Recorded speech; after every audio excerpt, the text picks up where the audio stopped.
अस्सलाम वालेकुम स्टूडेंट्स। उम्मीद है आप सब खैरियत से होंगे। आज का हमारा टॉपिक है क्लास 9 चैप्टर नंबर 3।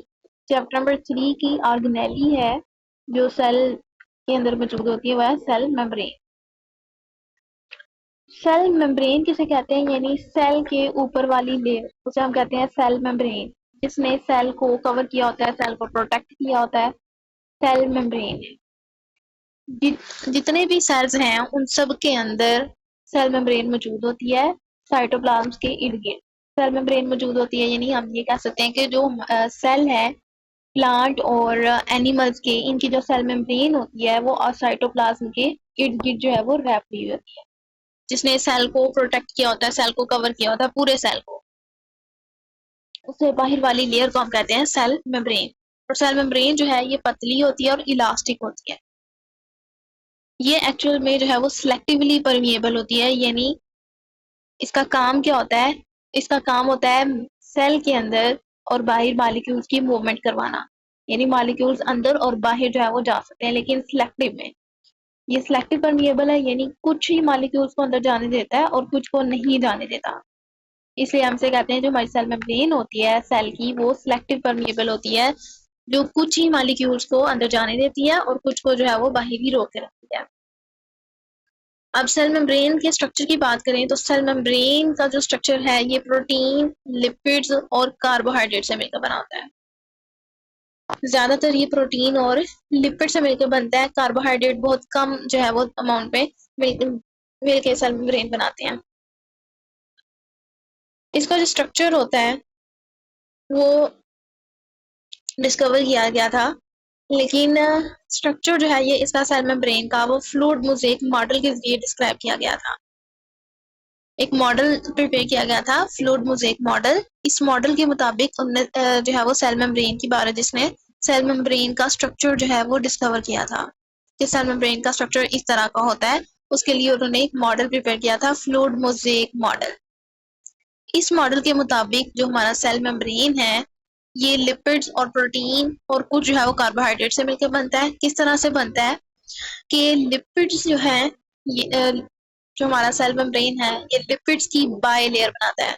यानी लिपिड जो है वो फ्लूइड लाइक बाय लेयर बनाता है, जिसमें प्रोटीन मॉलिक्यूल्स अंदर जो है वो अटैच हुए होते हैं, कहीं कहीं प्रोटीन के मॉलिक्यूल्स अंदर जुड़े होते हैं।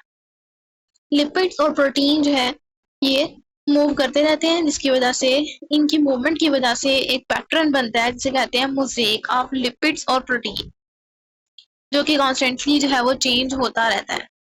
इसके अलावा थोड़ी सी अमाउंट कार्बोहाइड्रेट की वो प्रोटीन के साथ और लिपिड्स के साथ जुड़ी होती है। जब कार्बोहाइड्रेट प्रोटीन के साथ जुड़े होते हैं उसको कहते हैं ये ग्लाइकोप्रोटीन है, और जब कार्बोहाइड्रेट लिपिड के साथ जुड़े होते हैं तो उसको कहते हैं ये ग्लाइकोलिपिड्स है।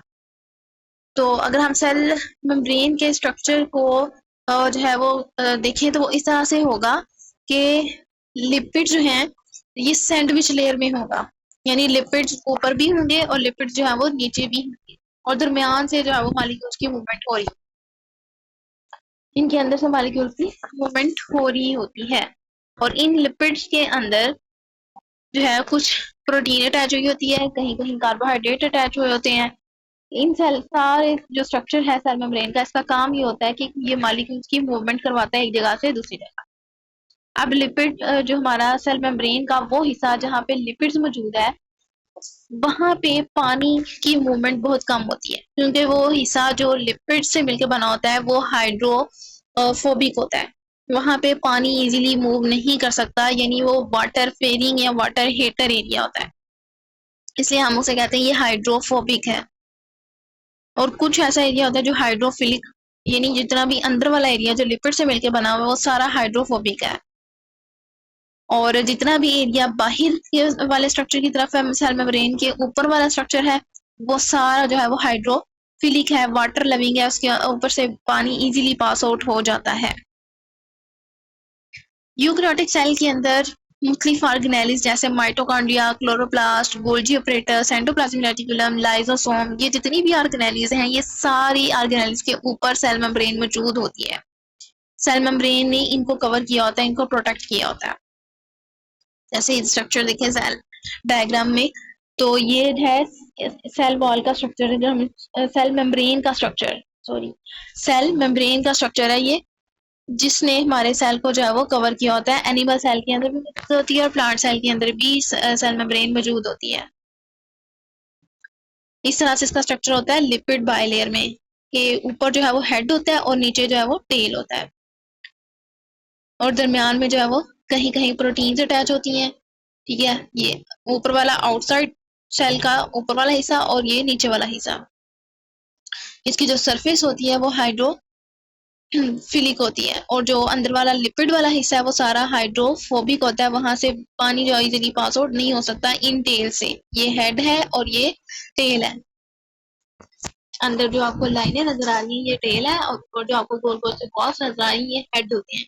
इन्हीं लेयर से मिलके, यानी लिपिड्स, प्रोटीन्स और कार्बोहाइड्रेट, इनसे मिलके हमारा पूरा सेल मेम्ब्रेन का स्ट्रक्चर बनता है। इस फॉर्म में यानी सैंडविच लेयर हम इसको कह सकते हैं। सैंडविच लिपिड बाइलेयर की फॉर्म में ये स्ट्रक्चर बना होता है सेल मेम्ब्रेन का, जिसका काम क्या होता है? जिसका काम होता है कि मॉलिक्यूल्स की सेल के अंदर मूवमेंट करवाना, सेल को के अंदर मॉलिक्यूल्स की को बाहर और अंदर लेके आना। तो ये था हमारा आज का टॉपिक, सेल मेम्ब्रेन। उम्मीद है आपको समझ आ गई होगी जो है वो सेल मेम्ब्रेन की। अगर आपको वीडियो अच्छी लगी हो तो इसे लाइक करें, सब्सक्राइब करें और शेयर करें। शुक्रिया।